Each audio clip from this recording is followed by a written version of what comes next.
Welcome back. हम आज ख़ास तौर से बात करें बजट एलोकेशन फॉर एजुकेशन पे, और उस पे बात करने से पहले जो हमारी अभी स्टॉक एक्सचेंज बंद हुई है उसके बारे में हम थोड़ा सा आपको अपडेट दे देते। केसी ऑल इंडेक्स जो है वो भी 35 पॉइंट गिरा है, और 100 इंडेक्स अबाउट 51 पॉइंट, 30 इंडेक्स जो है 21 पॉइंट। ये second day of consecutive decline है। Total turnover is just 30 million which is very small, और इस पे हम मज़ीद बात करते रहे पहले भी।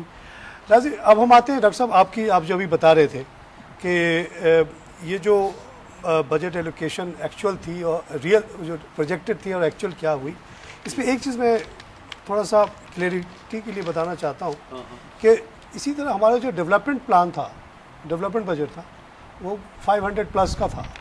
उसको रिवाइज़ करके उन्होंने रिसोर्स कंस्ट्रेंट की वजह से 280 पे लेकर आए, और जो कल हमने रिपोर्ट्स पढ़ी हैं वेरी डिसअपॉइंटिंग, वो ये है कि 90 बिलियन एक्चुअल एक्सपेंडिचर हुआ। तो आप देखें कि एक तरफ डेवलपमेंट बजट, एक तरफ अभी जो हमने एजुकेशन की बात की कि 2.9 की बात की और एक्चुअली 1.3 हुआ। आप इस पे कमेंट करें कि क्यों ऐसा है, इतना लो प्रायोरिटी हम क्यों दे रहे हैं एजुकेशन को। और लेकिन आपको पता है कि जो लास्ट ईयर आपको बजट आया था उसमें 32 बिलियन रुपीज़ जो है वो एजुकेशन के लिए ईएमआर किए गए थे। ठीक है, टोटल एजुकेशन मतलब प्राइमरी से लेके और यूनिवर्सिटी लेवल तक का। अच्छा, उसके बाद फिर ये हुआ कि इन्होंने 22.5 बिलियन जो है इन्होंने हायर एजुकेशन को दिया था। अच्छा, और जो रेस्ट था उसका वो 10 बिलियन वगैरह के लिए था, जो कि बहुत कम था मेरे ख्याल में। तो इस तरह से वो एलोकेट होता गया। तो अब इस साल जाहिर है कि वो नहीं कर पाए, नहीं दे पाए, ऐसे ही नहीं था। तो हार्डली मेरे ख्याल 16-17 बिलियन भी शायद मुश्किल से दिया होगा अभी तक। ये जो 1.3 है ना वो ट्रांसलेट होता है अराउंड 14 बिलियन के। 14 बिलियन ये तो अच्छा। अब आपको पता है कि हमारे पास पिछले 3 साल का आप देखें, अगर स्टेटिस्टिक्स निकाल के देखिए तो 2008-9 में जो है तकरीबन 2.1% था आपका जीडीपी का। उसके बाद 2009-10 का जो ईयर है उसमें तकरीबन 2% मिला। उसके बाद 2010 और 11 का जो चल रहा है उसमें 2.9 कह रहे हैं लोग। आई डोंट नो कि वो जून तक वही तो बता रहा हूँ ना कि वो तो एक थ्योरी है ना। जी जी, जैसे आपने पीएचडीपी 560 या 1000 भी कह दिया तो उससे क्या होता है? एक्चुअल देखें ना, बात वो है ना, एक्चुअल जो फिगर आ रही है वो 90 बिलियन की आ रही है। मैं आपको बताऊं, देखिए मेरे पास एक फिगर है, मैं आपको बताता हूँ कि दुनिया में इस पर जो हमारे और ममालिक हैं वहाँ पे एजुकेशन में क्या खर्च हो रहा है। मैं आपको थोड़ी सी दे देता हूँ। ये बहुत अच्छा। पाकिस्तान ने 2.3% का जो लिया हुआ है, उसके बाद इसमें हार्डली 0.5% जो है प्राइवेट सेक्टर कंट्रीब्यूट करता है, 0.5% ओनली। ईरान का है 4.7% ऑफ द जीडीपी, मलेशिया का है 6.2%, थाईलैंड का है 7.2%, इंडिया का है 3.8%। मतलब हम जो है सबसे पीछे इस वक्त हैं। और हम कैसे आप सोच सकते हैं, जब देखें ना ये ममालिक, इवन बांग्लादेश का जो है वो भी आपसे ज़्यादा होगा। और इसके बाद ह्यूमन डेवलपमेंट इंडेक्स होता है, HDI से कहते हैं, ये हमारा बहुत कम है, ये है 0.55, which is better than Bangladesh and Nepal. अच्छा, उससे बेहतर है। बता रहा हूँ, ये हालत है हमारी। तो अब आप बताइए कि जिस मुल्क के अंदर एजुकेशन का बजट इतना कम होगा, वहाँ पे तालीम का क्या हाल होगा। इसी तरह मैंने आज के अखबार में पढ़ी कि बांग्लादेश ने 28% ज़्यादा डेवलपमेंट बजट पे डाला है, रिकॉर्ड हाई। बिल्कुल सही। 460 बिलियन टाका वगैरह। और लोग बढ़ा रहे हैं, हम घटा रहे हैं, और उसकी भी एलोकेशन पूरी नहीं होती। एक्चुअल के ऊपर जब हम जाते हैं तो वो एक्चुअल अमाउंट वो एलोकेट नहीं किया जाता है। अगर यहाँ अनाउंसमेंट कर दिया है 32 बिलियन, जैसे डॉक्टर साहब ने कहा, अगर 32 की जगह 37 कर दें, 42 कर दें, लेकिन एलोकेशन अगर उसकी पूरी नहीं है तो वो यूजलेस है। अच्छा, एक चीज़ और मैं आपसे यहाँ पूछना चाहूँगा कि यहाँ पे आप अगर हम FDI की बात करें तो FDI को किस तरह से अट्रैक्ट कर सकते हैं एजुकेशन सेक्टर में? FDI को आप जो है, ये आप उसकी बात कर रहे हैं, मतलब ये जो डेवलपमेंट इंडेक्स की बात कर रहे हैं? नहीं, मैं डायरेक्ट फॉरेन डायरेक्ट इन्वेस्टमेंट की बात कर रहा हूँ। फॉरेन इन्वेस्टमेंट देखिए ऐसे नहीं आता किसी मुल्क में। आपको वहाँ की जो लॉ एंड ऑर्डर सिचुएशन है वो लोग देखते हैं, यहाँ पे इंफ्रास्ट्रक्चर देखते हैं क्या है आपका। जाहिर है इन्वेस्टर जो है वो इस तरह पैसे नहीं लगाता किसी मुल्क के अंदर जहाँ पे उनको गारंटी हो कि भाई एक तो पैसा वापस मिलेगा, दूसरा ये सही तरह यूटिलाइज होगा, पूरा जो फंड आएगा वो सही तरह सही चीज़ के लिए इस्तेमाल होगा, तब तो वो लोग उसके लिए करते हैं। लेकिन उनको ज़रा से ही पता चल जाए कि वहाँ करप्शन है, आप 500 मिलियन दे रहे हैं, हमारे वहाँ 300 मिलियन जो है खर्च हुआ, 200 मिलियन इधर उधर हो गया, तो उनका फिर जो ट्रस्ट है ना वो ब्रेक हो जाता है। तो इसलिए लोग जो पिछले 3 साल से आप देख लीजिए कि हमारे यहाँ फॉरेन इन्वेस्टमेंट में बहुत ज़्यादा डिक्लाइन आया। हाँ, इंडस्ट्रियल एरिया सब में बहुत आप देख लें इंडस्ट्री में। आपके एजुकेशन साइड पे आए हैं? नहीं, एजुकेशन साइड में देखिए बताऊँ फ़र्क है थोड़ा। एजुकेशन में दो सेक्टर है हमारे पास, एक तो प्राइवेट सेक्टर है, एक पब्लिक सेक्टर है। पब्लिक सेक्टर में ये हुआ है कि जो बाहर की डोनर एजेंसीज़ हैं, जैसे यूएसएड है, ब्रिटिश काउंसिल है, IMF है आपका, वर्ल्ड बैंक, इन लोगों ने आपको कंट्रीब्यूट किया फॉर एजुकेशन। अच्छा। अभी भी दे रहे हैं वो, उनका कमिटमेंट है एजुकेशन सेक्टर के लिए। They are providing funds.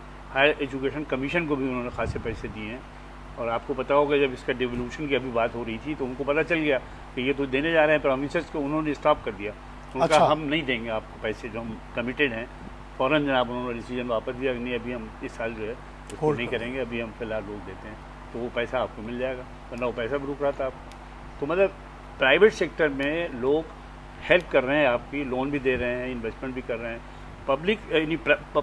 Public sector में, प्राइवेट सेक्टर में तो जो लोग हैं यहाँ पे वो भी घबराते हैं इन्वेस्टमेंट करते हुए। अब देखिए ना, हमारे यहाँ वैसे एक बात बताऊँ कि प्राइवेट सेक्टर ने बड़ा कंट्रीब्यूट किया है इस मुल्क में एजुकेशन के लिए। नए नए कॉलेजेस, CBM है या बिस्टेक है, यूनिवर्सिटीज है बनाई हैं यूनिवर्सिटीज जो है, इसमें फॉरेन इन्वेस्टमेंट नहीं है, कोई फॉरेन इन्वेस्टमेंट, सब लोकल है, सब लोकल है। क्योंकि हम जो देखते हैं इनका infrastructure, they are doing wonderful job. Otherwise कहाँ जाते बच्चे? गवर्नमेंट जो है वो ट्रांसफर कर रही है अपनी अथॉरिटी प्राइवेट सेक्टर। ये जो इकरा वगैरह शुरू हुए थे, दे आर कंट्रीब्यूटिंग हेवीली। अब वहाँ से अच्छे ग्रेजुएट्स निकल के आ रहे हैं। 132 यूनिवर्सिटीज़ हैं आपके मुल्क में, जिसमें तकरीबन आधी जो है वो प्राइवेट सेक्टर की है। इतनी जल्दी ग्रो किया है प्राइवेट सेक्टर ने कि वो अब आगे गवर्नमेंट से बढ़ जाएंगी मेरे ख्याल कुछ दिनों बाद। ये लेकिन ये बहुत बड़ा कंट्रीब्यूशन प्राइवेट सेक्टर का। कंट्रीब्यूट तो ओवरऑल किया है प्राइवेट सेक्टर ने एजुकेशन में। यहाँ पे हमने देखा कि नंबर ऑफ स्टूडेंट्स भी हमने देखा काफ़ी इंक्रीज हुए हैं, लेकिन जो फीस स्ट्रक्चर है वो काफ़ी हैवी है कि वो एक आम आदमी या एक आम यहाँ पे अगर लेमैन की बात करें तो वो उसको अफोर्ड नहीं कर सकता। उसके मैं आपको रीज़न बताता हूँ। देखिए ऐसा नहीं है, हमारे पास मैं खुद भी एक जगह काम कर रहा हूँ IVM में, मैंने वहाँ देखा है, वहाँ पे देखिए सिस्टम बनाया हुआ है कि अगर मेरिट से बच्चा आ रहा है, देखिए हायर एजुकेशन जो है ये कंपलसरी नहीं होनी चाहिए। हाँ, ये it should be merit based. एक आम बच्चे को जो है ना, जैसे वेस्ट में होता है, हर आदमी को PhD और ये स्कॉलर बनने की कोशिश नहीं करता, इवन मास्टर्स नहीं करते लोग। तो मास्टर्स क्या करोगे भाई? ग्रेजुएट कर लिया, काम करो, नहीं टेक्नीशियन बन जाते हैं, टेक्निकल जॉब कोई भी काम में लग जाओ। तो मैं यही कह रहा था, थोड़े से लोग चाहिए होते हैं मास्टर्स लेवल के जो पॉलिसी वगैरह बनाए या PhD जो टीचर वगैरह बने। आपको ज्यादा की जरूरत नहीं पड़ती। हमें वो देखिए होमलैंड में होमलैंड की अगर बात करें, नहीं हुई अभी, मेरी बात खत्म नहीं हुई अभी। मैं ये कह रहा था कि प्राइवेट सेक्टर में जो इन्वेस्टमेंट लोगों ने किया है, मैं समझता हूँ बहुत बड़ा कारनामा है कि उन्होंने अपनी एफर्ट से, अपने रिसोर्सेज से डेवलप किया, स्कूल बनाया, कॉलेज बनाया, यूनिवर्सिटी बनाई, है कि नहीं। तो उन्होंने एक सिस्टम रखा हुआ है कि अगर मेरिटोरियस बच्चे आ रहे हैं, उनका दाखिला हो जाता है, तो पैसे की वजह से उनका दाखिला ये नहीं कि नहीं है। हमारे पास स्कॉलरशिप्स होते हैं, अच्छा स्टूडेंटों को नजर आ गया तो उसको फॉरन हर यूनिवर्सिटी अट्रैक्ट कर लेती है, ले लेते हैं। दूसरी बात, उनकी मॉनेटरी हेल्प भी करते हैं। अच्छा। उनकी फीसें हम कम कर देते हैं, उनको स्कॉलरशिप देते हैं। नीट का मेरिट बेसिस पे जो स्कॉलरशिप है वो उनको मिल जाता है। तो ऐसा नहीं CBM में भी है? बिल्कुल, हमारे यहाँ भी है। हर प्राइवेट यूनिवर्सिटी में, शायद प्राइवेट में नहीं यूनिवर्सिटीज में तो होता है। ये HEC की कंडीशन है ये। अच्छा। हायर एजुकेशन ने ये कंडीशन लगाई हुई है कि आप इतने % जो है स्कॉलरशिप देंगे बच्चों को, मेरिट कम नीट बेसिस पे 10%, 15% जो भी। हमारे पास जो भी बच्चे आते हैं, बच्चियां, हम उनको हेल्प करते हैं इस तरह से। अच्छा। और पहले सेमेस्टर में उनके मार्क्स देखते हैं, अगर फर्स्ट 2 सेमेस्टर में उन्होंने बहुत अच्छा किया, उनकी हम ट्यूशन फीस जो है वो माफ़ कर देते हैं, इस तरह से। ताकि साहब आपकी बात पे वापस आऊँगा, मतलब आप जो कह रहे थे कि होमलैंड में यहाँ पे इतनी ज़्यादा कंजम्पशन, इतनी ज़्यादा यूजेज नहीं होती है, इतने ज़्यादा हमें ग्रेजुएट्स, इंजीनियर्स, डॉक्टर्स नहीं चाहिए होते। लेकिन आप अगर इसका कंपैरिजन करें इंडिया का और चाइना का, तो उन्होंने पॉपुलेशन का फ़ायदा उठाया। पॉपुलेशन का फ़ायदा ये उठाया, उन्होंने ज़्यादा से ज़्यादा ग्रेजुएट्स बनाए, ज़्यादा से ज़्यादा कंप्यूटर इंजीनियर्स बनाए, डॉक्टर्स बनाए, सॉफ्टवेयर इंजीनियर, हार्डवेयर इंजीनियर्स बाहर भेज दिए। एक्सपोर्ट करने का फ़ायदा ये हुआ कि उनकी FDI बढ़ गई बहुत ज़्यादा। तो हम इस तरफ फोकस हमारा बिल्कुल नहीं है, पॉपुलेशन का हम बिल्कुल कोई फ़ायदा नहीं उठा रहे कि अगर पाकिस्तान की पॉपुलेशन 17 करोड़ 18 करोड़ हम कह रहे हैं, और यहाँ पे कह रहे हैं कि उसमें से तकरीबन 78% जो लोग हैं वो हायर एजुकेशन, हायर स्कूल तक जाते हैं, तो उसका हम इतना ज़्यादा एडवांटेज नहीं उठा रहे। यहाँ पे हम देखते हैं कि लोकल इंडस्ट्री के ऊपर ही फोकस करते हैं कि भाई यहीं पर रहना है, यहीं पर बढ़ाना है।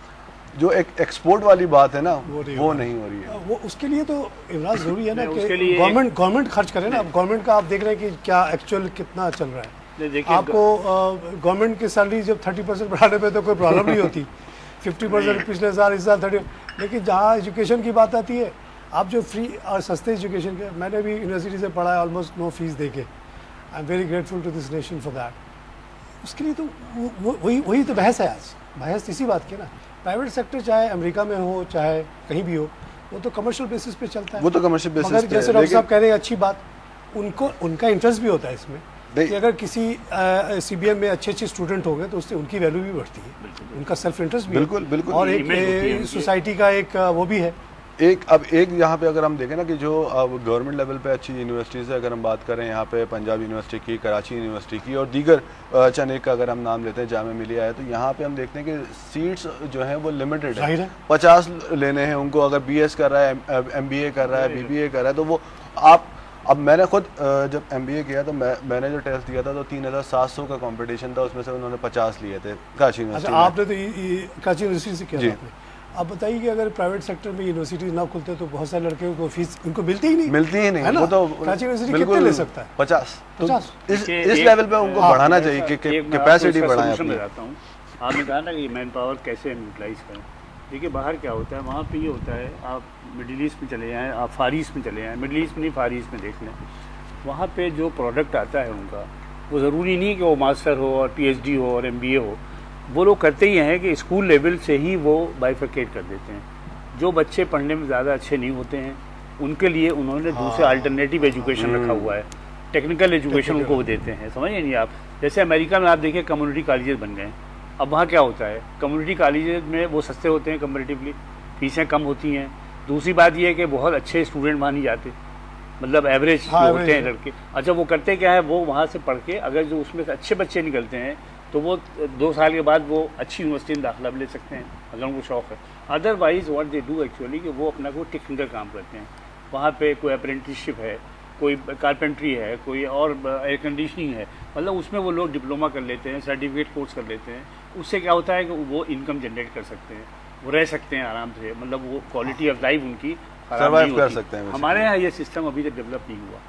अब अभी ये लोग कोशिश कर रहे हैं गवर्नमेंट वाले HEC की मदद से कि भाई हम अपने यहाँ कम्युनिटी कॉलेजेस जो है वो बनाएं, यूनिवर्सिटीज़ वाले अलग अलग अपने यहाँ नहीं बल्कि दूसरी जगहों पे, और एफिलिएट कर लें उनको, और उनको आप मुख्तलिफ जो मार्केट ओरिएंटेड सब्जेक्ट्स हैं जिसके अंदर खपत है आप उनको वो पढ़ाइए। और नॉट ओनली दैट कि वो पाकिस्तान में यूज़फुल होंगे बल्कि वो मिडिल ईस्ट वगैरह में वो जा सकते हैं और वो फॉरेन एक्सचेंज भी हम भेज सकते हैं और हमारे लोग यूटिलाइज हो जाएंगे। वैसे मिसाल तौर पर देखिए आप मलेशिया ले लीजिए,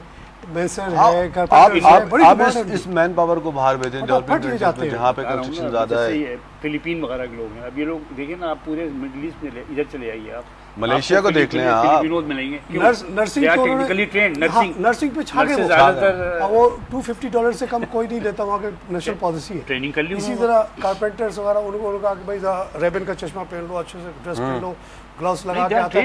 मैं तो सऊदी अरब में देखता रहा हूँ कि वही फिलिपिनो वही काम कर रहा है, वो ले रहा है 1000 रियाल, और वही बेचारा गरीब शलवार कमीज पहना हुआ पठान आ रहा है, उसको उर्दू भी नहीं, पाकिस्तानी आ रहा है जिसको अंग्रेजी नहीं आती तो उसको 200 रुपये 300 दे।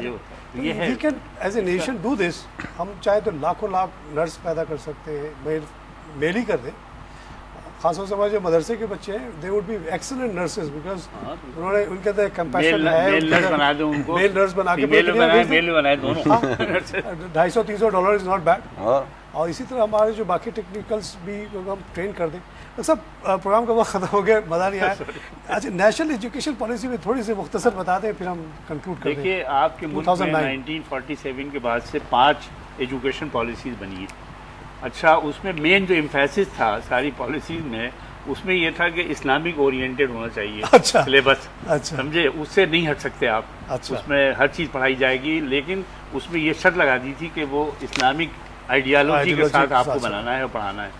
अब हुआ क्या कि वो पॉलिसी लोगों ने बना दी, वो चली नहीं। आपको पता है कि प्राइवेट सेक्टर के जो स्कूल कॉलेजेस हैं उन्होंने उसको अडॉप्ट ही नहीं किया, उन्होंने अपने मर्जी से इंग्लिश मीडियम स्कूल ही है, कैम्ब्रिज और ये उन्होंने देखा कि भाई इसमें स्कोप नहीं है हमारे बच्चों का। आगा खान बोर्ड, उन्होंने एग्जामिनेशन बोर्ड बना दिया अपना। अब देखिए बहुत से पब्लिक सेक्टर के इंस्टीट्यूशन के मेंबर हो रहे हैं, इसलिए इनको क्वालिटी अच्छी इम्तिहान की, क्योंकि end of the day you have to work. Doctor साहब, प्रोग्राम का टाइम खत्म हो गया, बहुत शुक्रिया आप लोगों का। नाज़रीन, बजट एलोकेशन फॉर एजुकेशन पे आपने बात सुनी, आई होप कि इससे आपको फ़ायदा होगा. आई होप कि government of Pakistan realizes the importance of education and how much money we can make if we create educated population. जैसे इमरान कह रहे थे कि इतनी बड़ी आबादी है, इसका हम फ़ायदे नहीं उठा रहे क्योंकि हम उनको ट्रेन करके भेज नहीं पा रहे बाहर, न सिर्फ अपने लिए बल्कि हमें बाहर के लिए भी बनाना है. और इसमें जो इन्वेस्टमेंट होगी वो वर्थवाइल होगी और उससे पूरी कौम के लिए तरक्की में बहुत मदद मिलेगा. आई होप कि in the new budget more money is allocated for education और एजुकेशन पॉलिसी पे ध्यान दी जाए. इसी के साथ प्रोग्राम ख़त्म करता हूँ. खुदा हाफिज़.